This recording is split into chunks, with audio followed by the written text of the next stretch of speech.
Hi everybody, welcome to Monday, and here's a further update on the Hornby Triang Freightliners.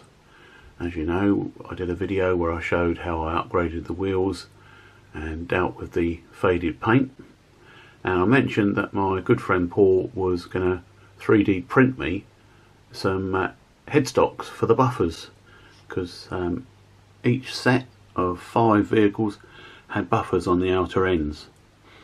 So he has sent me his 3D printed stuff, and this is what you're looking at now. Let's take a closer look. As you can see, he's done a good job. Even a place for the hook to go and points for the buffers to go in, and on the back a clip that fits under the underframe of the Freightliner and the top groove over the top of the end of the vehicle. And they're measured. He actually went out and measured some proper Freightliner wagons to get the measurements. Unfortunately, in the real world, we need to make sure that these work with the models. So there were a number of amendments I had to make using my trusty file.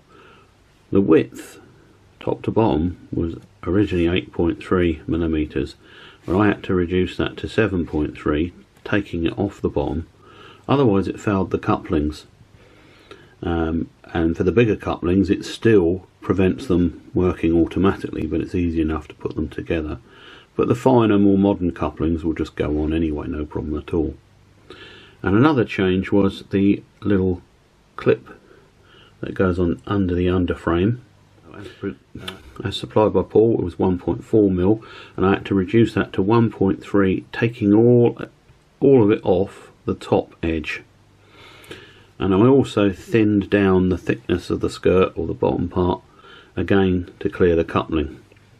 But you expect to do some fettling with 3D printed stuff. There's always a little bit of oversize, and other than that it's perfect. So let me go ahead and fit this one to one Freightliner, and I can show you how it looks. So here we are, it's fitted to the end of the vehicle, and as you see, it perfect fit side to side. And the little clip which goes under there against the bottom of the chassis makes a really good firm fit. It doesn't fall off at all. And all I need to do is find some buffers, which I'm going to go through my dad's spares tin, and I think I'm going to look with some old Triang buffers. I think that would be in keeping with the models, and I'm going to see if I can find a little hook to go on the end there.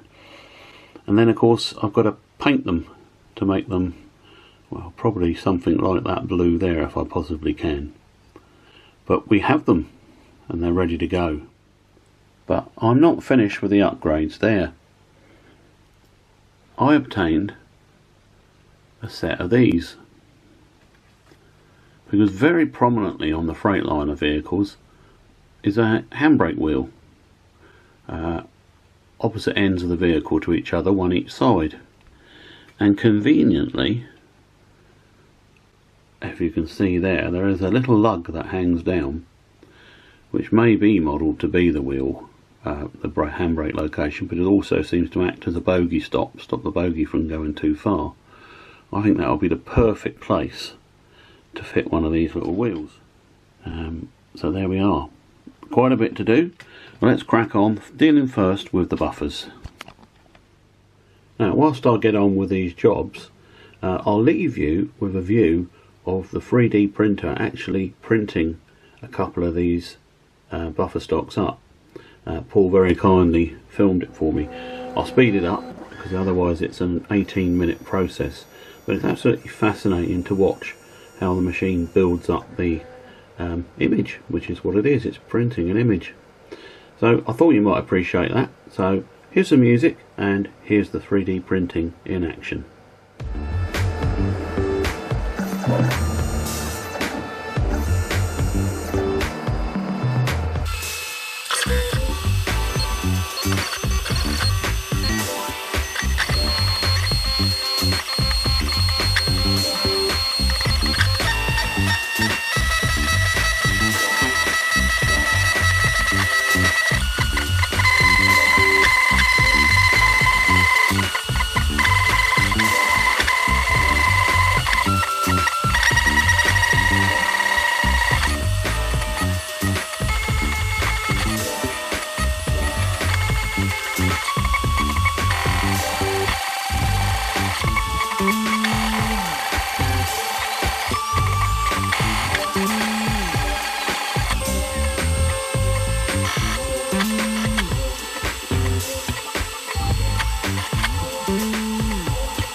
So having gone through Dad's spares, I've selected 4 brass buffers.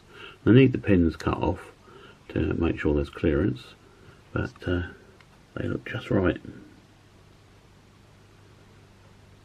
So next thing, cut them pins off and stick them on. Right, we're back. Now, whilst the buffer heads, headstocks, whatever we call them, dry and await me to paint the buffers, I've started to have a look at where I'm going to fit the handbrake wheels. And I've noticed that because the little lugs are behind the edge of the chassis, I'm going to need to put a bit of packing there because the wheels very prominently stick out. So they're going to be something of a vulnerability. But the thickness of the chassis bar there is 1.8 millimeters. So I'm going to try and find a little bit of black packing that will fit onto that lug, and I can put the wheels onto it. So I'm going hunting again. Welcome back. So whilst we wait for the paint to dry on the buffer heads, I've begun cutting the brass hand wheels, and there's the 10 I've selected. Now, I didn't go for the larger ones, and I've deliberately made the standoff on the wagons slightly less than the width of the chassis, because I think it'd be rather a good idea if they go just inside it so that they're protected, because otherwise they're going to be very vulnerable. After all, everything's a compromise, and these are Triang Hornby models, but I reckon they'll still look nice painted white and stuck onto those standoffs. So that's my next job, stick them on. Well, here we are on the next day. As explained, these are prototype fittings, so we're still getting the correct measurements, and unfortunately once I had it all fitted, I found that I needed to reduce this measurement further to 7mm, which is a shame because you're losing more of the nice work that Paul had done. Also, probably made it worse for myself by fitting mainline couplings buffer lock between the loco and the first wagon, so I've got to reduce the width, the length of the buffers as well, which again is a shame because I lose part of their shank. But these things must. It's a working model, and we're trying to adapt something with quite a bit of age on it to work with more modern standards.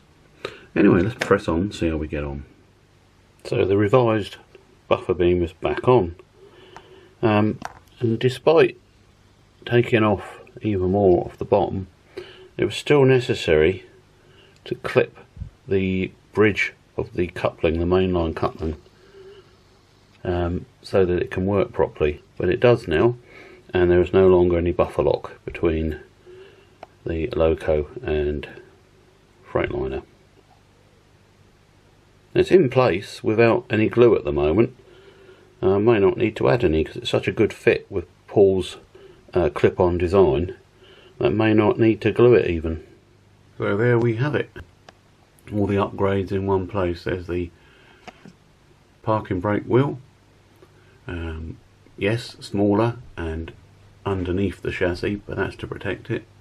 There's one of the buffer heads joined to a non-buffer end, and at the other end we have the other buffers with the little hook. Next thing is to try it on the layout and see how it gets on.